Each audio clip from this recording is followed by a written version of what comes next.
Hello to all the students of MCOM first year. I'm Professor Sonia Digwa. Today I'm here to tell you about we have to start our subject income tax second chapter. As all of you students will know, we have completed our first chapter, the introduction of income tax. We have seen a lot of concept regarding where the income tax act will be formed, whether the formation, whether the history. So you all the students you know about income tax. Income tax is nothing but charge on income. So now we have to move forward to our second chapter will be heads of income. So in this chapter we have to study all the heads of income like income from salary, income from house property, income from business and profession, income from other sources and capital gains.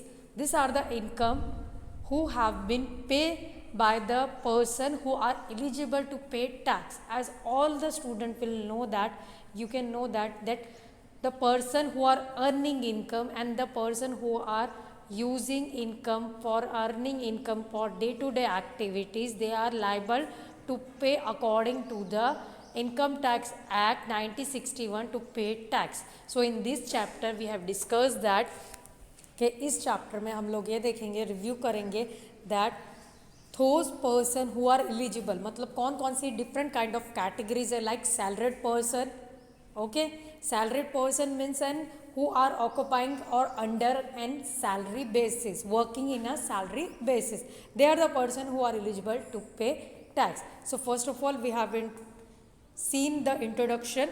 So in this slide all the students will see the introduction. First of all I will read that concept, then I tell you the explanation. The Income Tax Act 1961 divides the income of individual and entities into 5 heads of for the purpose of levying tax. That is mean that Income Tax Act, all of you students will know that Income Tax Act will be passed in the year 1961.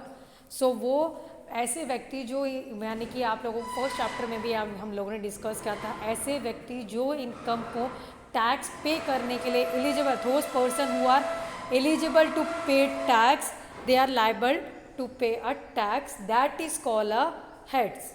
Okay तो वो सारे individual मतलब individual person हो गया इसमें categories में. तो 5 heads of income मैंने अभी आपको डिस्कस करा. those person who are earning income, जो भी प्रोफेशंस हो, बिजनेस हो, हाउस प्रॉपर्टी बेसिस हो, अदर सोर्सेज हो, जो भी इंडिविजुअल पर्सन इनकम अर्न कर रहा है they are paying a tax according to income tax act 1961. So this are the 5 heads which we have formally discuss in our this chapter. Every head of income is computed in a specific way. So हर एक जो यानी कि head है, जैसे income from salary है उसका formation अलग है, उसका प्रोसीजर अलग है, how to calculate. Okay income from house properties का फॉर्मेशन अलग है, दैट उनका deduction assumptions. So every head of income मतलब जो भी 5 हेड्स ऑफ इनकम है इनका पर्टिकुलरली सेक्शन अलग है, इनका डिडक्शन रेट अलग है, इनकी चार्जेबिलिटी, एलिजिबिलिटी, अलाउंसेस किसको मतलब सैलरी बेसिस को अलाउंसेस प्रोवाइड है, हाउस प्रॉपर्टी को अलाउंसेस है क्या नहीं है हाउस प्रॉपर्टी को. तो ये इनका जो अकाउंटिंग फॉर्मेशन जब हम अकाउंट प्रिपेयर करते हैं okay so we are thinking that accounting is basically known as for recording an account. So यहाँ पर अब इस चैप्टर में particularly this chapter depending on theoretical 50% and practical 50%. So अगर आप कोई भी कैलकुलेट करोगे एक भी head like income from salary so उसका फॉर्मेशन अलग होगा, इनकम फ्रॉम हाउस प्रॉपर्टी उसका फॉर्मेशन अलग होगा. So there can be a different kinds of heads and their different section assumptions and taxes. Okay, there are certain deduction and assumption applicable to each head of income. As I know explain you this thing before, मैंने आप लोगों को बोला था हर एक जो head रहेगा उसकी डिडक्शंस अलग होंगी, अजम्पशंस अलग होगी, वो उसका सेक्शन पर्टिकुलरली अलग होगा, सब sections. So okay so this will be depend on the heads will be depend on their assumptions and deduction and they are different not related to anyone. मतलब जो भी हेड्स ऑफ इनकम रहेंगे इनका जो chargeability है, deductions है, assumptions है, ये एक दूसरे से मैच नहीं होगा, they are different from others, और इनका प्रिपरेशन और फॉर्मेशन और अकाउंटिंग प्रोसीजर भी can be different from others. Okay, so now all of you, I think student will understand the introduction of this. Okay, in second slide I have tell you about the meaning. First I will read, then I explain you. A person receive income, example taxable income from different sources. Okay, as of you know कि जो भी व्यक्ति income earn करता है, income they are earning on a regular basis, on a partial basis, on according to tax norms, they are eligible to pay tax on their total income. तो वो जो भी पर्सन इनकम अपनी receive करता है, earn करता है, तो according to income tax act के तहत they are liable to pay tax according to their total income. तो वो टैक्स किस पे भरेगा? जो उसकी पूरी एक साल की फाइनेंशियल ईयर की इनकम होगी. At the end of year, financial year, they have to pay to the government. So all these different sources of income are classified as under the group or heads. So these are known as heads of income. So जो भी मतलब particularly different source of income है, जैसे source of income मैंने आप लोगों को बोला था, income like the person who are earning income.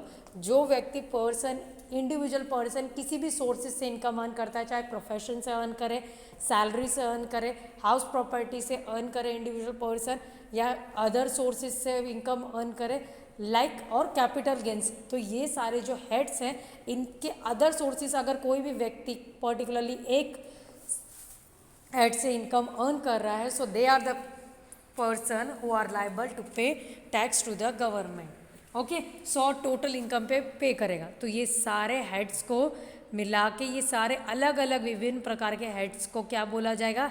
Heads of income, the person who are earning income. So I think you all have understand this concept. Then heads of income. Heads of income you have, all the student will see clearly. Heads of income मैंने अभी आप लोगों को बताया था, हमने introduction में we have discussed that heads of income is divided in 5 categories. 5 categories में इन heads of income divide है. like first head है income from salary. जो व्यक्ति सैलरी बेसिस से, मतलब पर्टिकुलरली किसी के यहाँ आप जॉब करते हो, तो वो जॉब करने का मतलब आप लोग किसी के job related under pursuing job, so they are the person who are call up and earning income under income from salary. Second, income from house property.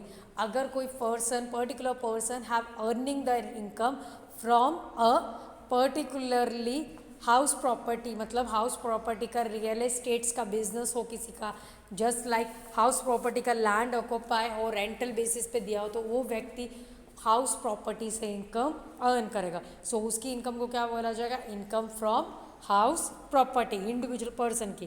Third, income from profit और gain और from business और profession. Income from profit and gain. So यहाँ पे हम लोग income from business and profession. अगर कोई व्यक्ति इनकम अपनी पर्टिकुलर इंडिविजुअल इनकम अपनी अर्न कर रहा है फ्रॉम अ बिजनेस और फ्रॉम अ प्रोफेशन, तो वो किसके अंडर हेड्स ऑफ इनकम में आएंगे? They are under heads of income from business and profession. So they are the person who are liable to pay under income from business and profession. Okay, then fourth, income from capital gain. The income from capital gain मैंने आप लोगों को already we have discuss in our class also कि capital gain means the income which we have earn and the business. This kind of gain means profit. All of you know कि कोई भी particular business हम लोग short term basis पे prepare कर रहे हैं और लॉन्ग टर्म बेसिस पे कर रहे हैं, तो उस बिजनेस का हमारा मेन मोटिव क्या है? To earning profit. सो ये यानी कि बिजनेस कोई भी पर्टिकुलरली जो प्रॉफिट के लिए किया जाता है, तो वो अंडर कौन सी इनकम में कैलकुलेट होगा? This income will be calculated under income from capital gain. So ऐसे व्यक्ति जो बिजनेस अपने शॉर्ट टर्म और लॉन्ग टर्म पर्पज के लिए कर रहे हैं, but for a profit maximization they are eligible to pay under tax in a income from capital gain. So ये लोग ऐसे व्यक्ति टैक्स अकॉर्डिंग के अंडर पे करेंगे, they are paying a tax on capital gain. Then last but not least, we can be income from other sources. Income from other sources means कि यानी कि बहुत सारे ऐसे व्यक्ति हैं जो सैलरी के बेसिस पे काम नहीं करते, जो हाउस रेंट प्रॉपर्टी के बेसिस पे काम नहीं करते, एंड कोई उनका बिजनेस भी नहीं है, प्रोफेशंस भी नहीं है, और कैपिटल गेन का भी बिजनेस नहीं. तो ऐसे व्यक्ति जो अलग अलग सोर्सेस हैं, मतलब कुछ कुछ जो अलग विभिन्न प्रकार के बिजनेस करते हैं या कोई प्रोफेशन पे नहीं है या किसी भी सोर्सेस में नहीं है, तो उन सैलरी पर उनकी पर्टिकुलर जो इनकम होगी वो किसके अंतर्गत कैलकुलेट होगी? Income from other resources. जो अबव 4 इनकम दी गई हैं, like business, profession, salary, capital gain, okay, house property. So इन सब से ये occupation can be different. So ये ऐसे व्यक्ति इनकम इनकी कौन से हेड्स में चार्ज होगी? They are charge in income from other sources. Okay, I think all the student will understand the heads of income. How many types? you know, first of all there are 5 types of and 5 heads of income. 5 heads of income है जिनकी, और वो व्यक्ति individual person जो government को eligible है tax करने के लिए. ओके, अगर आपका बिजनेस हो तो you are liable to pay tax on the income from business और प्रोफेशन के अंतर्गत आपकी सैलरी, आपकी जो भी इनकम है वो कैलकुलेट होगी under the income from business and profession. अगर आप सैलरी बेसिस पे काम कर रहे हो, कोई भी व्यक्ति पर्टिकुलर इंडिविजुअल, तो वो वो टैक्स किसके तहत भरेगा? इनकम फ्रॉम, और उसकी सैलरी किसके अकॉर्डिंगली इनकम टैक्स के अकॉर्डिंगली चार्ज होगी? They are charging income from salary. अगर कोई इंडिविजुअल पर्सन हाउस प्रॉपर्टी का से इनकम अर्न कर रहा है, तो ऐसे व्यक्ति को टैक्स किसके अकॉर्डिंगली इनकम टैक्स एक्ट के तहत कौन सी इनकम में उनको टैक्स कैलकुलेट होगा? उनका income from house property and all income, you know that. तो this are the heads of income which we have discuss in this chapter in detail way. Okay, hopefully all of you students will understand this concept. Then move forward to our next slide. In next slide, first of all we have seen what is meant by salary. First of all हम लोग यहाँ discuss करेंगे income from salary के बारे में. Income from salary, तो income from salary से पहले हम लोग ये डिस्कस करेंगे what is the meaning of salary. Okay, so first I will read that concept, then I will give you the explanation. Remuneration which is received by an individual for service rendered by him to undertake a contract, whether it is express or implied.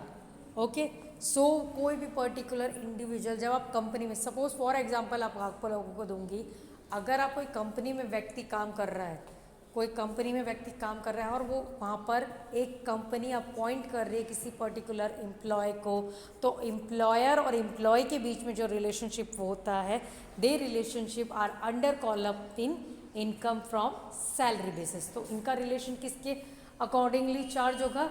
They are charging in the income from salary basis. So जो उस particularly the employer who appoint the employee, so employer और employee के बीच में जो relationship, और company अगर कोई पर्टिकुलर एम्प्लॉय को अपॉइंट करती है और जो उसको चार्जेस, रेम्यूनरेशन देती है, वेजेस देती है, इंसेंटिव देती है, सैलरी देती है, सो ऐसे व्यक्ति किसके अंदर गवर्नमेंट को टैक्स भरेंगे? In the heads of income from salary के तहत. वेदर इट इज़ एक्सप्रेस, मतलब अगर वो मतलब ऑफिशियली अनाउंसेबल है, and it can be non announceable. Okay, so आपका ये पर्टिकुलरली जो कॉन्ट्रैक्ट रहता है, कोई भी अपॉइंटमेंट कॉन्ट्रैक्ट रहता है, सो सैलरी बेसिस पर अगर particular person have earning the salary, so they are first of all making an official contract towards the company. Then the company has appointed a particular worker employee, so they are the person who are eligible to pay tax according to the norms of Income Tax Act 1961. Okay, so salary basis पे जो ऐसे व्यक्ति काम करेंगे उनको क्या कहेंगे? First of all ये हम लोगों ने डिस्कस करा, they are charging the tax towards income from salary. So I think hopefully you understand. Company में अगर काम कर रहे हो तो पर्टिकुलरली जो कंपनी अपॉइंट करती है वर्कर को, they are the person employer, और व्यक्ति जो आप वर्कर रहेगा उसको क्या बोला जाएगा इन कंपनी, एम्प्लॉय। ओके, सो ऐसा जो रिलेशनशिप है तो ये पर्टिकुलरली ये रिलेशनशिप एम्प्लॉयर का रहता है जो पर्टिकुलरली एम्प्लॉय को अपॉइंट करता है। So that can be we have to call up in the formation of salary basis. Move forward to next slide. Income from salary. Salary के बारे में हम लोगों ने पिछली स्लाइड्स में हम लोगों ने डिस्कस किया। अंडर सेक्शन अगर यूनिफॉर्म न्यू फॉर्मेशन में बोलेंगे इसका section particularly as per section salary accordingly previous में अनाउंसेबल थी, they can be according to section 16, पर 17 के तहत भी ऐसी ये सैलरीज इंक्लूडेड होंगी according to the section under section 17(1).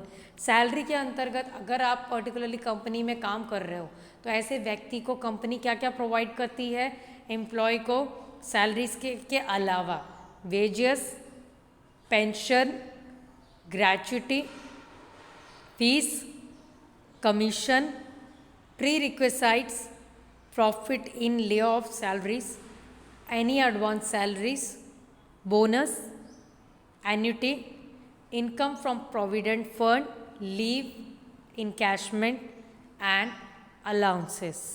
Okay, so income from salary head हम अगर डिस्कस कर रहे हैं तो इनकम फ्रॉम सैलरी में क्या क्या होगा, ये सारे जो आइटम आप पर्टिकुलरली स्लाइड्स पे देख रहे हैं, officially I have zoom it clearly.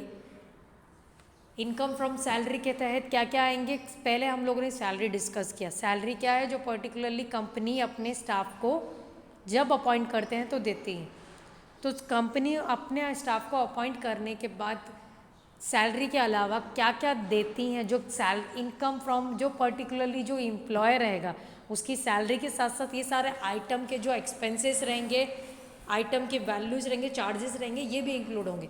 उसकी जो पर्टिकुलरली अगर कोई व्यक्ति को 2,50,000 का, मैंने आप फॉर एग्जांपल हमने डिस्कस किया था, कंपनी पैकेज दे रही है तो उसके पैकेज के साथ साथ उसकी जो 1 साल की इनकम जब भी वो पूरा टोटली वो अर्न करेगा income from first month 10 month तो 12 महीने के लिए वो जो भी इनकम अर्न करेगा, चाहे वो कंपनी उसको वेजेस प्रोवाइड करे, पेंशन प्रोवाइड करे, ग्रेच्युटी पे दे, अलाउंसेस दे, provident fund, bonus, advance salary, leave दे, तो ये सारे अगर गवर्नमेंट के लॉज के अंदर जब हम अकाउंट इसका कैलकुलेट इनकम फ्रॉम सैलरी का कैलकुलेट करेंगे, कंप्यूटेशन करेंगे, सो जो जो अकॉर्डिंगली गवर्नमेंट के नॉर्म्स में चार्जेबल हैं तो उन चार्जेस को कटने के बाद जो उसकी व्यक्ति की टोटल सैलरी आएगी, उस टोटल सैलरी को क्या कहा जाता है, दे can be call up gross salary और नेट सैलरी और टोटल सैलरी इनकम और इनकम फ्रॉम सैलरी। सो ये सारे आइटम जब आप कैलकुलेट करोगे, particularly income from salary account को कैलकुलेट करोगे अकॉर्डिंग टू टैक्स नॉर्म, तो जो जो आइटम अजम्प्ट होंगे उनका टैक्स से वो कट जाएंगे और जो टैक्स में एलिजिबल लागू होने वाले होंगे ये सारे आइटम, वो सारे आइटम को कैलकुलेट करने के बाद आपकी total salary will be countable. So I think all the student will understand कि क्या क्या इनकम फ्रॉम सैलरी में पर्टिकुलरली सैलरी के अलावा पर्टिकुलरली स्टाफ को दिया जाता है, wages, pension, gratuity, commission, fees, bonus, provident fund, allowances, बहुत सारे अलाउंसेस हम लोग we have discuss. Okay, allowances बहुत ज़्यादा इनकम फ्रॉम सैलरी के अंतर्गत आप सबसे ज़्यादा मेन फोकस आप लोगों को कहाँ देना पड़ेगा, there can be different kind of allowances. So allowances can be divided in 3 category. First of all of you student will understand कि allowances 3 categories में, जब आप इनकम फ्रॉम सैलरी कैलकुलेट कर रहे हो तो इनकम फ्रॉम सैलरी कैलकुलेट करने के लिए फर्स्ट ऑफ ऑल आप लोगों को क्या देखना पड़ेगा कि अलाउंसेस सारे बोनस, पीएफ, डियरने, ये सब के बाद आप लोगों को क्या फोकस करने पड़ेंगे, allowances. Allowances can be divided in 3 category. Allowances 3 category में डिवाइड है। फर्स्ट इज टैक्सेबल अलाउंसेस, जो गवर्नमेंट के लॉज जिन पे गवर्नमेंट टैक्स लगा सकती है, पर्टिकुलरली जो गवर्नमेंट जिनके अंतर्गत गवर्नमेंट टैक्स इन पर्टिकुलर आइटम पे टैक्स लगा सकती है, so they are taxable allowances. Second allowances partially taxable allowances, अगर गवर्नमेंट चाहे तो इस पे टैक्स लगा भी सकती है और नहीं भी लगा सकती अकॉर्डिंग टू गवर्नमेंट लॉज के तहत, इसीलिए इनको पर्टिकुलरली अजम्पशन लिमिट दी गई है। सो अगर कोई आइटम पर्टिकुलरली अजम्प्ट है तो वो आइटम पे पर्टिकुलरली टैक्स चार्ज नहीं होगा। सो पार्शियली टैक्सेबल अलाउंसेस में कैसा है, गवर्नमेंट टैक्स चार्ज कर भी सकती है, नहीं भी कर सकती। Third, non taxable allowances. Non taxable allowances जिन पे पर्टिकुलरली टैक्स एलिजिबल नहीं है। सो यहाँ हम लोग यहाँ पे ये मैंने डायग्राम पर्टिकुलरली शो करा है यहाँ के आपके लिए students, for all the student you know. First of all we see how many allowances which we are category in taxable. Taxable allowances के अंतर्गत कितने आइटम्स आएंगे? फर्स्टली जिन पे टैक्स लागू होगा, dearness allowances first, entertainment allowances, over time allowances. Firstly मैं आपको zoom it करके बताती हूँ। We know taxable allowances. First, dearness allowances, entertainment allowances, overtime allowances, city compensatory allowances, interim allowances, project allowance, tiffin meal allowance, uniform allowance, cash allowance, non-practicing allowance, warden's allowance और servant allowances. और बहुत सारे allowances हैं जो government जिनके ऊपर अगर tax लागू हो सकता है, other cash allowance, telephone allowance हो गया, हॉलीडे अलाउंस हो गया, तो ये सारे जो अलाउंसेस है गवर्नमेंट के अंतर्गत आएंगे और इन पे government tax they can be calculated और ये गवर्नमेंट टैक्स इन पे लागू कर सकती है। Taxable allowances is under constructed on the basis of tax of income tax, जिनके ऊपर टैक्स लागू होगा। पार्शियली टैक्सेबल अलाउंसेस, ये अलाउंसेस इस टाइप्स के हैं, इन पे इनके अंतर्गत इनकम अगर कंपनी चाहे तो इन पे टैक्स लगा भी सकती है और टैक्स नहीं भी लगा सकती। तो ये कंपनी के अंतर्गत आएंगे कि उनको इन अलाउंसेस पर टैक्स लगाना है कि नहीं लगाना, बट ये आइटम पर्टिकुलरली कैलकुलेट होंगे फ्रॉम द इनकम, बट और इनकी अजम्पशन लिमिट भी वहाँ पर गवर्नमेंट ने पर्टिकुलरली स्पेसिफाई कर दी गई है। सो कौन कौन से अलाउंसेस जो पार्शियली टैक्सेबल में आएंगे, आइटम आप लोगों को याद रखने हैं, particularly all the students will know. Taxable allowances में कंपलसरी आपको याद रखना है डियरनेस अलाउंसेस और overtime allowances, tiffin allowances और एंटरटेनमेंट। तो ये सारे अलाउंसेस पर्टिकुलरली फुल्ली टैक्सेबल हैं। पार्शियली टैक्सेबल जिनके ऊपर टैक्स लागू नहीं होता वो कौन कौन से हैं? First of all HRA exempt from qualified under section 10 के तहत है। HRA का फुल फॉर्म है हाउस रेंट अलाउंसेस।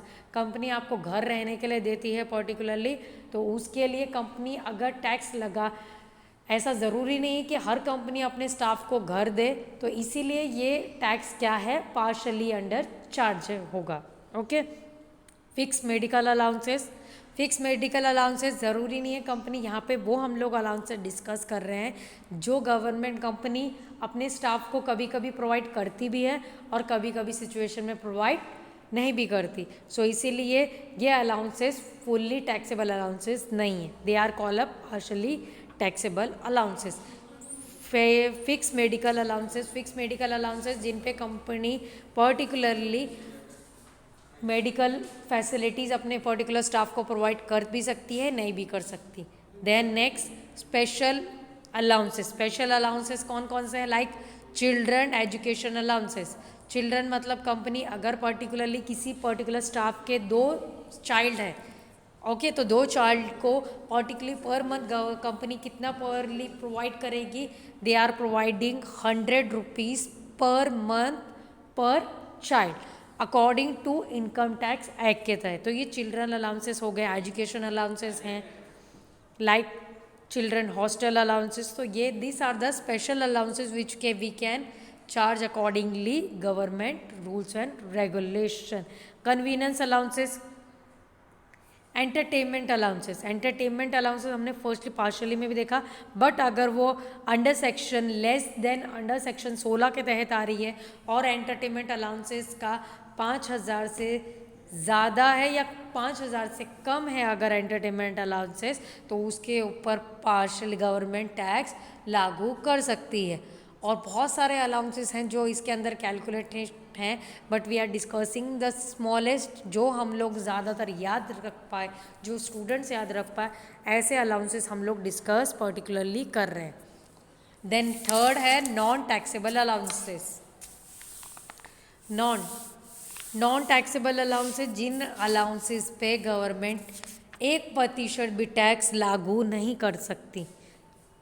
तो ये सारे अलाउंसेस कौन सी कैटेगरी में आएंगे? They are allowances which be are category in non taxable allowances. तो all the student will understand that taxable allowances 3 category में डिवाइड है। फुल्ली टैक्सेबल अलाउंसेस, टैक्सेबल मतलब जिनके ऊपर गवर्नमेंट टैक्स चार्ज करेगी। पार्शियली टैक्सेबल अलाउंसेस, जिनके ऊपर अगर कंपनी ने वो फैसिलिटीज़ पर्टिकुलरली अलाउंसेस मैंने आप लोगों को बताया था in class, we have discuss allowances means benefit और फैसिलिटी जो कंपनी अपने स्टाफ को प्रोवाइड करती है उसको क्या कहा जाता है? अलाउंसेस। तो कंपनी अपने स्टाफ को ओवर टाइम फैसिलिटी भी प्रोवाइड करती है। अगर किसी पर्टिकुलर स्टाफ ने ओवर टाइम किया हो तो उसको चार्जेस मिलेंगे। टिफ़िन भी कंपनी बहुत से अपने पर्टिकुलर स्टाफ को देती है, एंटरटेनमेंट करने के लिए सर्वेंट हाउस देती है, घर देती है। तो कभी भी बहुत सी सिचुएशन पे तो इन पे गवर्नमेंट चार्ज करती है, अलाउंसेस फैसिलिटी प्रोवाइड करती है। तो इन पे बहुत से आइटम पे टैक्स लागू होगा, बहुत से आइटम पे टैक्स लागू नहीं होगा। और बहुत से ऐसे अलाउंसेस हैं, पार्शियली टैक्सेबल अलाउंसेस में वो अलाउंसेस आएंगे अगर कंपनी अपने स्टाफ को वो फैसिलिटी, अलाउंसेस की फैसिलिटी प्रोवाइड कर रही है, लाइक घर दे रही है, चिल्ड्रन एजुकेशन अलाउंसेस दे रही है, ट्रांसपोर्ट फैसिलिटीज़ दे रहे हैं कंपनीज, और वो बॉर्डर एरिया अलाउंसेस दे रहे हैं, ट्राइबल एरिया अलाउंसेस दे रहे हैं। तो ये सारे अलाउंसेस पे पर्टिकुलरली अगर कंपनी देती है तो गवर्नमेंट इस पे पार्शली टैक्स लागू कर सकती है। अगर कंपनी स्टाफ को ये घर वगैरह नहीं देते तो वो उसके ऊपर टैक्स पर्टिकुलरली जो एम्प्लॉय है वो टैक्स पे करने के लिए बाधित नहीं है। So now all of you understand, non taxable allowances में वो वाले अलाउंसेस आएंगे जो गवर्नमेंट के अंदर नहीं आते और इन पे गवर्नमेंट टैक्स लागू नहीं कर सकती।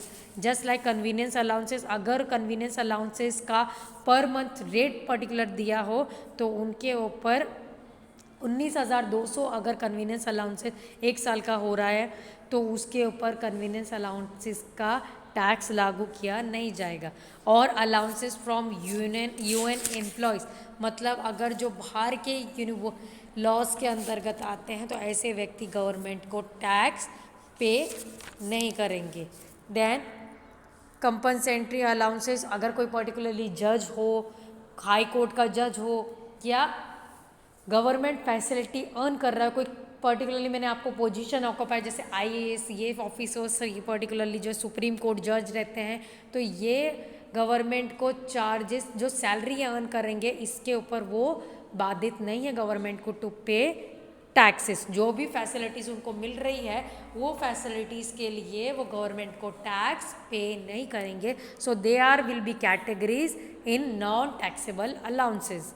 Okay, so hopefully you understand all the concept and I have discussed about in detail। हम लोग कल डिस्कस करेंगे the about computation of income from salary। Income from salary को किस तरीके से कैलकुलेट करा जाता है, उसका पर्टिकुलरली स्टेटमेंट किस तरीके से रहेगा। So particularly officially I have say to all of you student this lecture we have moved forward to और most of we have completing theoretical part। हम लोग theoretical part पहले complete करेंगे and practical part we have moved forward to in our next sessions or our next lectures। so hopefully in this session और lecture हम लोगों ने क्या क्या अपना second chapter startup किया। we have discussing concept, हम लोग एक बार फिर से जो जो concept हमने इस सेशन में लेक्चर में लिखे हैं उनको revise I have tell you. Introduction of income, heads of income, meaning heads of income के 5 टाइप्स हैं, आप लोगों को याद रखने हैं। Income from salary, income from house property, income from profit और gain from business and profession, income from other sources और कैपिटल गेन। तो ये क्या किसके अंडर चार्ज होंगे? Heads of income. So first of all हम लोगों ने सी करा income from salary. Income from salary में फर्स्टली हम लोग डिस्कस करा कि सैलरी क्या रहती है। पर्टिकुलरली कंपनी अगर स्टाफ को अपॉइंट करती है तो जिस प्रकार का वो अमाउंट पे करती है उस अमाउंट को क्या कहा जाता है, सैलरी, और ये अकॉर्डिंगली चार्ज होगा। सो इनकम फ्रॉम सैलरी के अंतर्गत हम लोग क्या क्या आइटम कैलकुलेट, क्या क्या चीज़ों को हमें और लेना है कि पर्टिकुलरली एम्प्लॉय को सिर्फ सैलरी नहीं, उसके अलावा बहुत सारी फैसिलिटीज़, बहुत सारे सोर्सेज मिलते हैं, पैसे जिन जिन आइटम से अगर कोई पर्टिकुलरली काम ओवर टाइम कर रहा है तो उसको वेजेस मिलता है, अगर वो लॉन्ग टाइम के लिए काम कर रहा है स्टाफ तो pension, bonus, advance salary, allowances. Okay, so ये सारी facilities income from salary under section 16-17 के अंतर्गत लागू होते ही हैं, और ये सारे जो आइटम्स है वो इनकम फ्रॉम सैलरी के अंतर्गत कैलकुलेट होंगे। तो अलाउंसेस क्या है, हम लोगों ने डिस्कस करा। Allowances means the facility which can be provided by company. जो कंपनी अगर एक एम्प्लॉय को अपॉइंट करती है तो ये कंपनी अपने स्टाफ को क्या है, फैसिलिटीज़ प्रोवाइड करती हैं। फैसिलिटीज़ तो उसको क्या कहा जाता है, allowances. Fully taxable allowances 3 categories में डिवाइडेड है। There 3 category allowances can be divided in 3 category: taxable allowances, partially taxable allowances और non taxable allowances. Taxable allowances means allowances which can be government charge tax. Government को वो व्यक्ति, particular व्यक्ति tax पे करेगा।